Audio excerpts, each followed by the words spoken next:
My name is Sarah, and I'll be reading from my book Flyway, which came out in 2022 with Turnstone Press. This book is a long poem, so it's an extended meditation that goes throughout the entire book, and I'll be reading from different pieces of it. I'll begin with the start. So this is the prelude. There is this place, this patch of tall grass, a grassland of blue stem, wheatgrass, prairie cordgrass tall to my shoulders, hardy bunch grass swaying. I'd never thought much about grass until I came to this place, but here the thought of grass is inescapable, everywhere a numerous thrones dominions of grass bending. 6,000 square kilometers of tall grass once ran along the Red River Valley. Imagine. Less than 1% remains. What remains? This small place, this preserve, here. It survives along a flyway, a flight path between breeding and wintering grounds spanning continents and oceans, stringing together places like this. So the birds too I notice here, warblers, swallows, meadowlarks, migratory birds who rely on this place.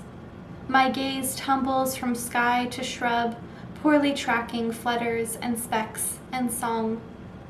Not knowing, I hunch under clouds, blustery light falling into the grass. I am here to think about grass and birds, to ask and look and listen. I am here, a descendant of Mennonite settlers in the land of the Anishinaabe, Assiniboine, Dakota, and Cree, the homeland of the Métis. Mennonites, a people displacing, so goes the story, carried from Switzerland, South Germany, Netherlands, Austria, Hungary, Poland, Prussia, Ukraine.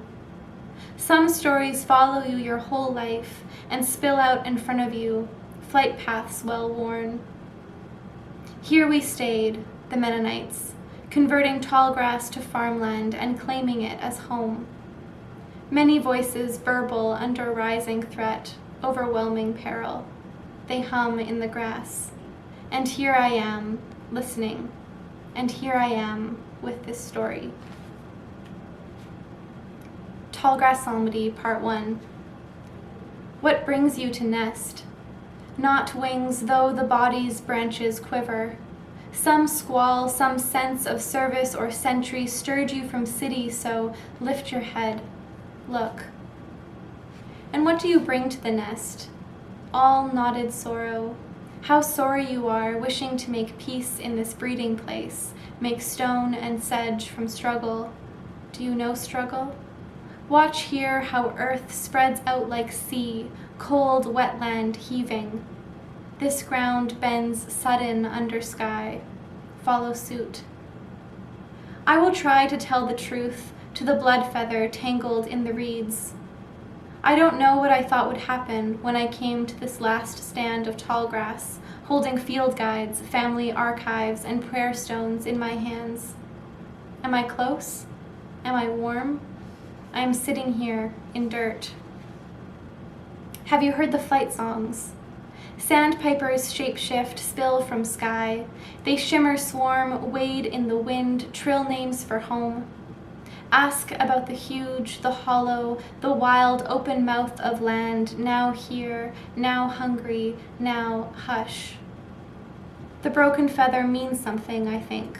Squint its serrated edge.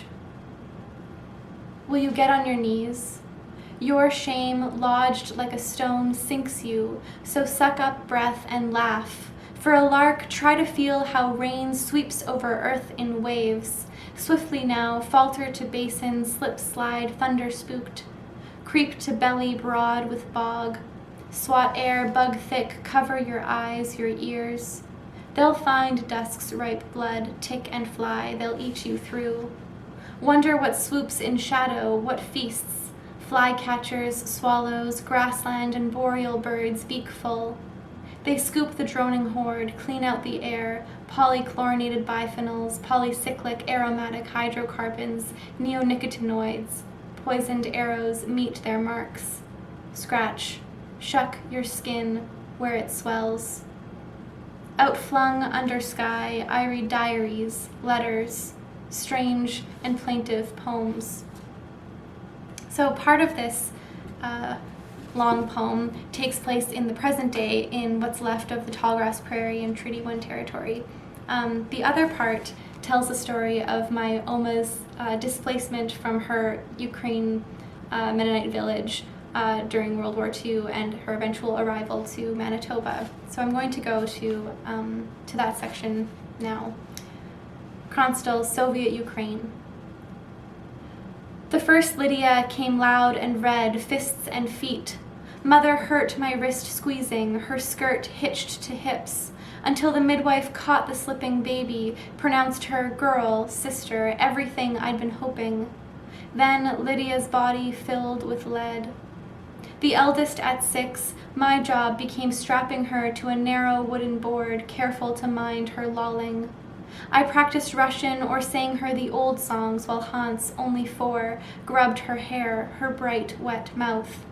He cried when she moaned, so I kept her from him, never left her on the floor, felt her eyes sweep the flesh of my face. The first Lydia lived 2 years and died before the killing hunger. That year, Peter came, our little boy in blue. Spring, everything mud. The minister helped Mother move Lydia board to box, Father upright in the grave. The minister prayed in our language, and my shoulders ached with the memory of her weight, and I do not remember release, only that the second Lydia rolled, sat up, held my fingers. When I rocked her, I cooed Lida, and that year our churches closed. Mother often cried behind the house. So I should say that this section is obviously in the first person. It's from the perspective of my Oma, Ani. She has her mother and father and then 3 siblings. So there's Hans, her oldest brother, Peter, her youngest brother, and then Lydia. Hunger taught us to wake slowly, to lift as if from water. If you did not starve, hunger taught you to watch and wait.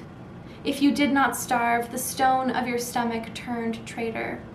Father was waiting, but I do not know who pointed the police at him. I know Mother screamed once. I thought I saw them shoot him in the head. I didn't hear anything. I saw my father on his knees, Father's anger, a storm I knew, kneeling. He took with him the Bible from the kitchen table, and Mother ran to the neighbors to borrow money, told me, Ani, stay. So from the door I watched my father walk the road to the Black Raven full of men. He did not look up at the night. Mother pressed her face into his hands. Lida from her cradle, howling. In the kitchen, Mother stood, bent over the stove, and shook. I got sick, and the village emptied of men. The Black Raven ate them all. Osterwick, Soviet Ukraine. A blur of hands and skirts and curls. Did I laugh? It spun from me like smoke, hot and full. If I laughed, I ached with it. Look, these Soviet boys jumping, legs wide, stomping to ground, quick as drums. Could you hear it to the moon, their far-flung feet? And me, soon off to Simferopol, my scholarship spinning me somewhere new into something immense, endless. I could reach up, catch my dress, stamp the world solid, turn and turn and turn. We must have laughed, we trembled with it. The storm we knew, kneeling. The party broke at 6 in the morning. We were so proud you could hear it to the moon. In the buggy that took me home, I held my cheeks, puffed to my palms, pulled in all the air I could, this blur of leaping and loud in the landing. I almost laughed the next day, to have danced, to have ever danced, when the next day the Germans invaded. So after the invasion, their family moves around a lot, and eventually they do, after the war, they make it to the British zone, but it's just my Oma, her mother, and her little sister. Hans was conscripted into the German army and then eventually sent as a prisoner of war to Siberia, and Peter died. So this is how this section ends. Checkpoint, British Zone, Helmstead. The way I would tell it. Through the night, 3 women flying on bicycles. Mother hunched, sewing machine strapped to her back, shoulders square and swaying, Lida, little bird, fluttering between us, bent over homemade wine to bribe the guards. And me. I could not read Mother's face. I hadn't in years. She was turned bone, nerve. Our shadows skimming the road, knees lifting skirts, wind shattering the thin arms of trees, and all of us following the length of river unspooling, the pool of my grief deep in me, undammed. Clunky old accordion bouncing in my lap. Father used to play. Peter used to sing. Hans, he'd tap the table in time. 3 women flying with what we could carry. How I would tell it. So the rest of the poem sort of grapples with what happened after my Oma arrived in Manitoba, and kind of extends to the present day, to me sort of making sense of what it means to call this place home. So I'll end with this section. There is part of this is an excerpt from letters that Hans sent after he left Siberia and was again living in Ukraine. Nightingales known for their lament, they kill themselves when caught in cages in endless, impossible efforts to go home. What do you want to know about Mennonites? Do you understand we've come from memories?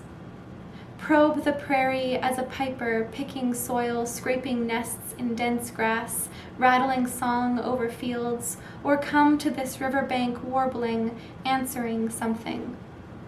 The story from Hans's last letter. Mama, you walked with me from the edge of the village and gave me a homemade cloth for luck. On this cloth was the road to blossom and meadow and nightingales. I will take the cloth you gave me and will spread the cloth on the rustling grass under the rustling oaks. At the river's brink, kneeling. Mama, I will take the cloth you gave me and will spread the cloth on the rustling grass under the rustling oaks, and all I have known will come to life on this cloth. At the river's brink. She puts her hands in the current and holds, looks, listens, tries to learn a thing or two about where she is, spreading these cloths in the cold river, in the rustling grass, under the reaching tree, this place where. Thanks for listening.